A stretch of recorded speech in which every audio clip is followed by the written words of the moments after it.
他说摩洛哥教会了他色彩，所有的颜色都用得这么漂亮。这里每一个角落都好像一幅画呀，长得都跟参天大树一样。但是呢，中间有一段故事，就可能有些人不知道啊。Hello， 大家好，我是阿龙，我是萌萌。马拉喀什呢，一直是摩洛哥最受欢迎的旅游城市啊。而马拉喀什里边有一个久负盛名的旅游景点，就是今天我们来到的这个具有传奇色彩的蓝色花园——马约尔花园。就算你不知道马约尔花园，对它不是很熟悉的话，那你一定也知道大名鼎鼎的圣罗兰先生。对，圣罗兰先生呢，他就是这个花园的第2任主人。所以今天我们就来带大家参观一下马约尔花园吧。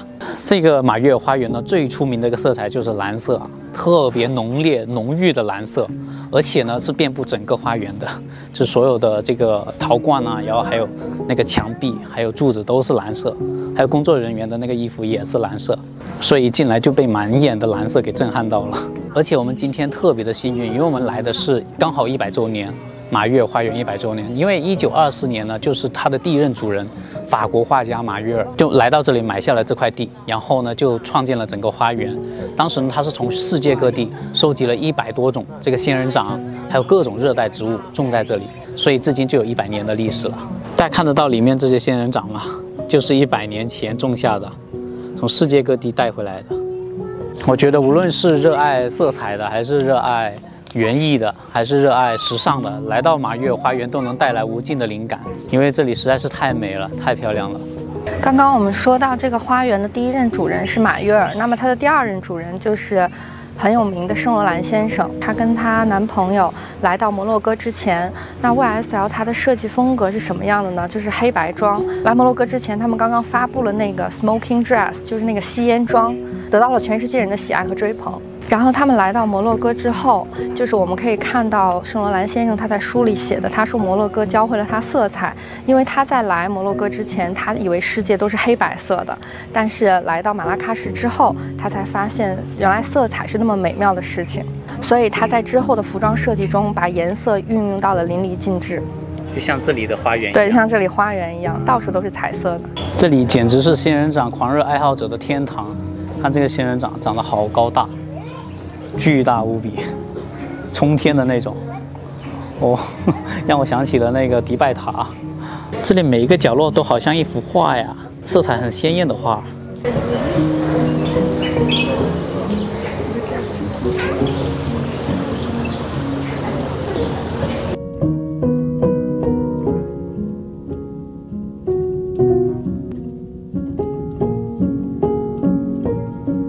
萌萌这个专业摄影师也在帮别人拍照了。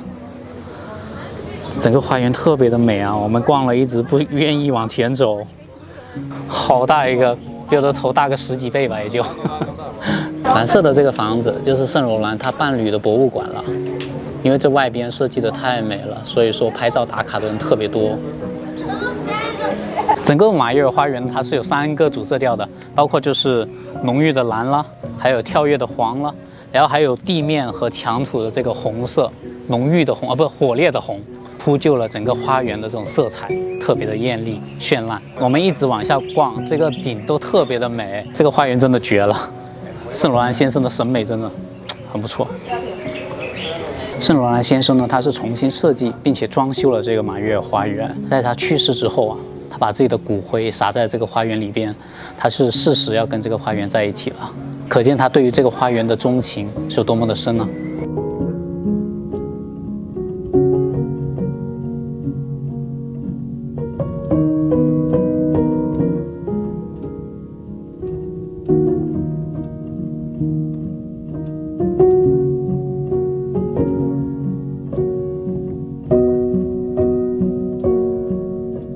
整个马约尔花园的热带风情十分的浓郁，走了进来，看到的每一种仙人掌，长得都跟参天大树一样，而且品种特别的丰富，就像这个仙人球一样，你看扎堆生长的，好漂亮啊！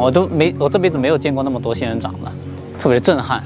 这个花园的第1任主人就是那个马约尔画家，其实他就住在那个蓝色的小别墅那里，所以说整个花园的设计都是围绕着那个别墅展开延伸开来的。在那个别墅前面呢，就是他从世界各地收集过来的各式各样子的仙人掌。参观完这个花园，感觉怎么样？感觉太漂亮了，太美了，是吧？对，之前只是以为马拉喀什是色彩的天堂，但没有想到马约尔花园竟然把所有的颜色都用得这么漂亮。而且他们创造了一种蓝，叫做马约尔蓝，就是我们刚刚看到那个蓝色的房子，特别深郁的那种蓝色。这看了我们感觉整个所有的城市的颜色、色彩都在这里体现得淋漓尽致。对，只是可惜我们今天来的不是时候。正中午来，所有的光都是顶光，对，就拍那个植物也拍得不太好，也要拍照片也拍得不太好，没关系，都是死亡顶光打下来。没关系吧？它那个光正好能折射出它这些颜色的浓郁，更好看了。我们接下来会去到圣罗兰先生的一个纪念碑，听说就是把他葬在这里的，我们去看一下，是圣罗兰先生和他伴侣的纪念碑。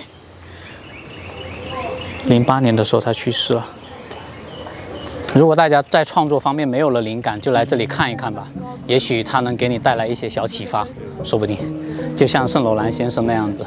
现在我们走吧，离开了，逛完了。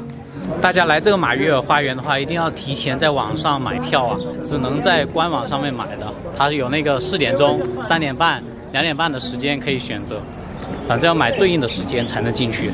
不过今天萌萌的这身衣服真的很出片呢，拍了很多超级大片。我们现在回来是要重新办理一个入住啊，因为我们换了一家新的民宿，昨天那个民宿又被预定了，所以说我们只能把那个行李寄存在新的民宿，然后今天才偷着时间出去玩的，现在就要回来重新弄一下了。没想到我们花了一样的价钱，换的一个民宿居然那么小，就这么小，你看我们行李箱都没地方打开，但是它跟原来的那个民宿是一样的价格，他们2家民宿相距只有100米，100米都不到。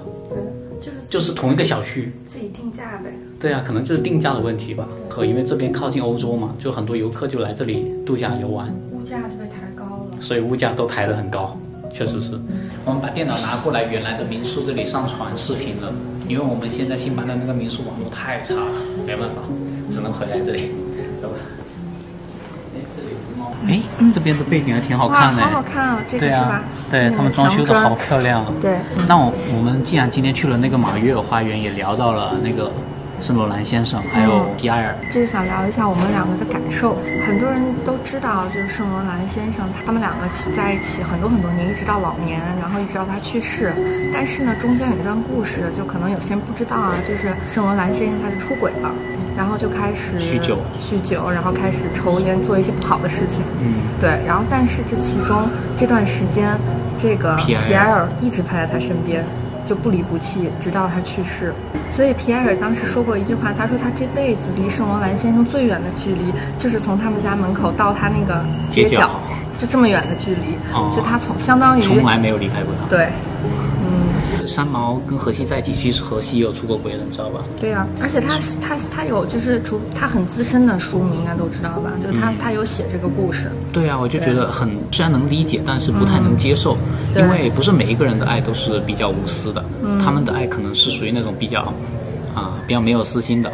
然后只要求对方好就可以了，对方过得开心就可以。对，可能不在乎自己的感受。其实我挺认同你说的，就是我们不接受这种，但是我们可以理解别人这么做，就是他们作为艺术家的这个角度来思考的，就是这种人就他本身的思想，我觉得层面跟咱们不在一个高度，对吧？如果他没有这么多情感，他情感不够充沛，他没有这么多天马行空的想法，他也不会创作出那么完美的作品。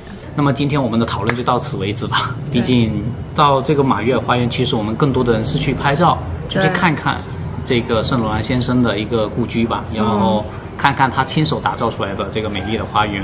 我们想把整个视频都以这个为主题，让大家去看到这个花园，然后能够理解到它背后的这些人的故事。对 ，OK， 那今天的视频就到这里。在拜拜之前，也要给大家看一下我们的观众有几个呀？1个、2个，还有这底下也有1个、3个。就在听我们讲故事哈。对啊，这3个听众一直在听我们讲故事。好，有一种岁月静好的感觉。对，OK， 拜拜。